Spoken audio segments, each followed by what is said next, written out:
Guys, welcome back to the channel.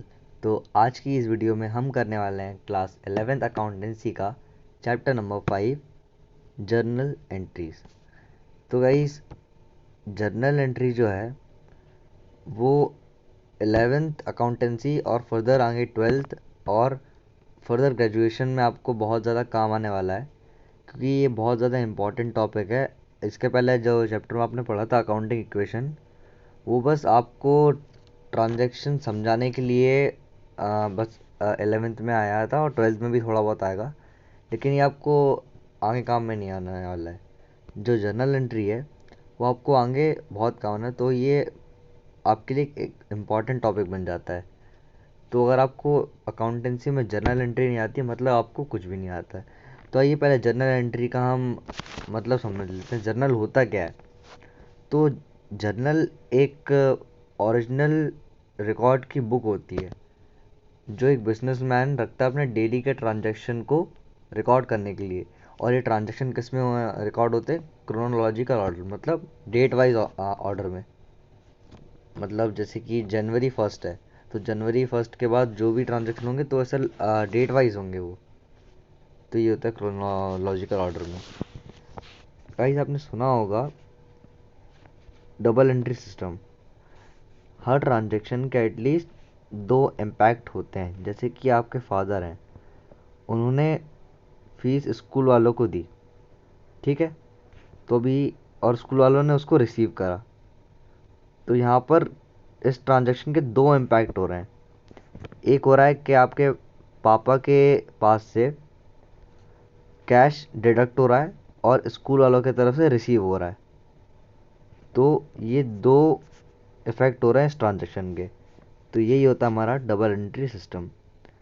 तो अब देखिए, आगे देखते हैं आगे क्या है।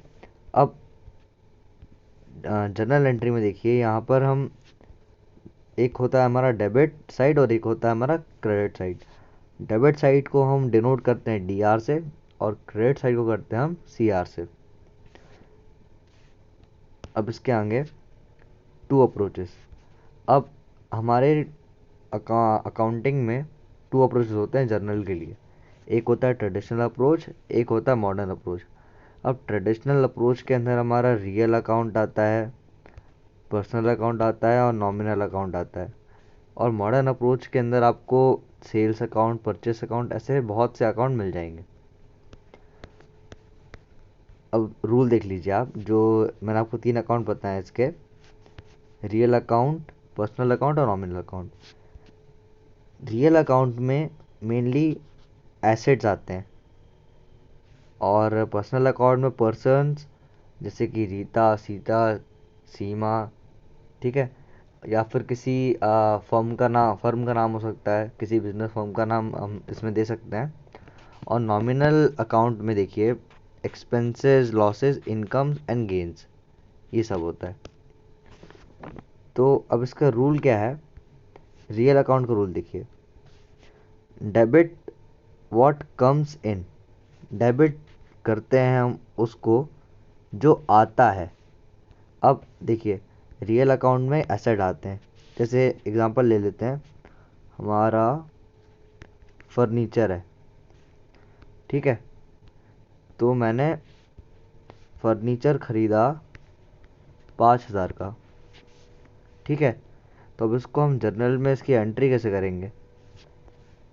यहाँ जगह नहीं है, मैं आपको बताता। मैं देखिए, ये है जैसे कि फर्नीचर है और फर्नीचर मैं कैश में ख़रीद रहा हूँ। यहाँ मैंने 6,000 का फर्नीचर ख़रीदा है, तो मैंने इसको क्या, डी आर, डेबिट में डाला है। जो भी चीज़ आती है बिजनेस के अंदर उसको हम डेबिट करते हैं, और जो चीज़ जाती है उसको हम क्या करते हैं, क्रेडिट करते हैं। देखिए, मैंने यहाँ पर कैश क्रेडिट करा है, 6,000 रुपये हमारा गया है और 6,000 का फर्नीचर आया है। और इसके बाद हम यहाँ नरेशन भी लिखते हैं, और सेपरेट एंट्री करने के लिए हम देखिए यहाँ पर ऐसे लाइन खींच देते हैं। इसके हर हर इसके पॉइंट के नंबर होते हैं। और गाइस, एक बात आप बिल्कुल ध्यान रखिएगा, एग्ज़ाम में अगर आपको कोई एंट्री नहीं आ रही है तो आप एटलीस्ट जो ये प्रोफार्मा होता है ये ज़रूर बना के आएँ। अगर आप कुछ नहीं, अगर प्रोफार्मा ही बना के आ जाएंगे तब भी आपको 1 से 1.5 नंबर टीचर दे ही देगा। और देखिए इसमें सेकंड देखते हैं आप, पर्सनल अकाउंट। पर्सनल अकाउंट मैंने आपको बताया पर्सन से या बिजनेस फॉर्म से ऐसा रिलेटेड होता है। तो इसका रूल क्या है, debit the receiver and credit the giver. इसका भी एग्जांपल दे देता हूँ आपको मैं। जैसे कि देखिए, जैसे कि एक है रमेश, मैंने रमेश को गुड्स सेल करा, तो मैं क्या क्या एंट्री पास करूँगा मैं, Ramesh account to sales account. ठीक है, तो यहाँ रमेश को मैंने डेबिट करा। डेबिट क्यों करा, मैंने रमेश को गुड्स सेल करे हैं, तो रमेश ने रिसीव करा है। तो यहाँ रूल में क्या लिखा है, डेबिट द रिसीवर। रमेश ने गुड्स को रिसीव करा है तो हमने उसे डेबिट करा है। और अगर हम रमेश से गुड्स खरीदते तो हम उसको क्रेडिट करते, और यहाँ purchase account to Ramesh account आ जाता। ठीक है, अब आते हैं हमारे तीसरे पे, नॉमिनल अकाउंट। नॉमिनल अकाउंट में एक्सपेंसेस और लॉसेस जो होते हैं हम उसको करते हैं डेबिट, और जो इनकम्स और गेन्स होते हैं हम उसको करते हैं क्रेडिट। फॉर एग्जांपल देख लीजिए, रेंट हमने दिया, रेंट हमारा क्या है, एक्सपेंस है, तो rent account to cash account. Rent हमारा एक्सपेंस है, तो मैं यहाँ पर, जैसे मेरा 4,000 मान के चलिए रेंट है, तो 4,000 मैं यहाँ पर डेबिट कर दूंगा और 4,000 यहाँ क्रेडिट कर दूंगा कैश को।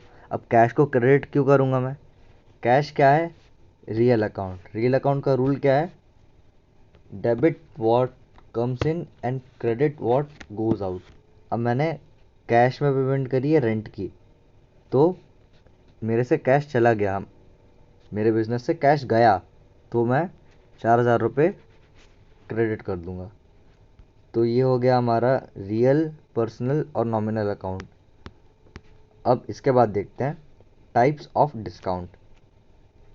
हमारे बिजनेस में दो टाइप के डिस्काउंट होते हैं, एक होता है ट्रेड डिस्काउंट, एक होता है कैश डिस्काउंट। अब ये है लिखिए बुक के लैंग्वेज, मैं आपको उसको शॉर्ट में और सिंपल लैंग्वेज में आपकी अंडरस्टैंडिंग के लिए बताता हूँ। देखिए, जो ट्रेड डिस्काउंट होता है वो, उसका पर्पस मतलब उसका मेन एम क्या होता है, सेल्स को इंक्रीज़ करना। जैसे कि आप मॉल्स में जाते हैं, वहाँ पर आपने देखा होगा ऐसे करके बोर्ड देखा होगा आपने, 40% ऑफ। ये क्यों होता है वहाँ, सेल्स को इंक्रीज़ करने के लिए होता है।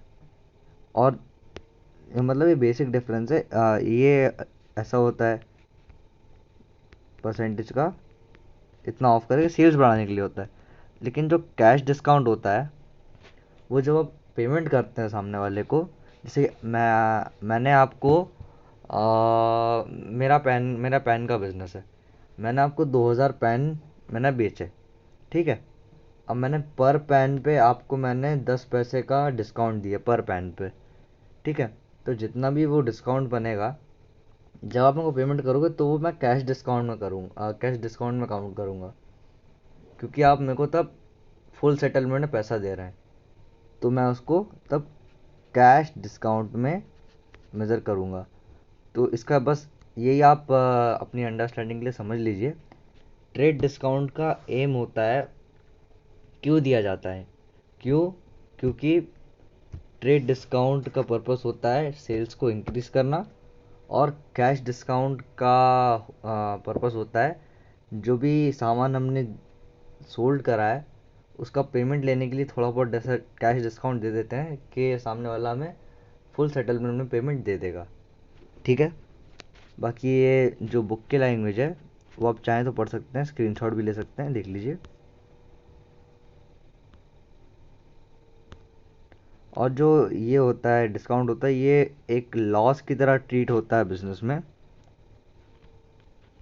अब डिस्काउंट के दो अकाउंट होते हैं, एक होता है डिस्काउंट रिसीव्ड अकाउंट, एक होता है डिस्काउंट अलाउड अकाउंट।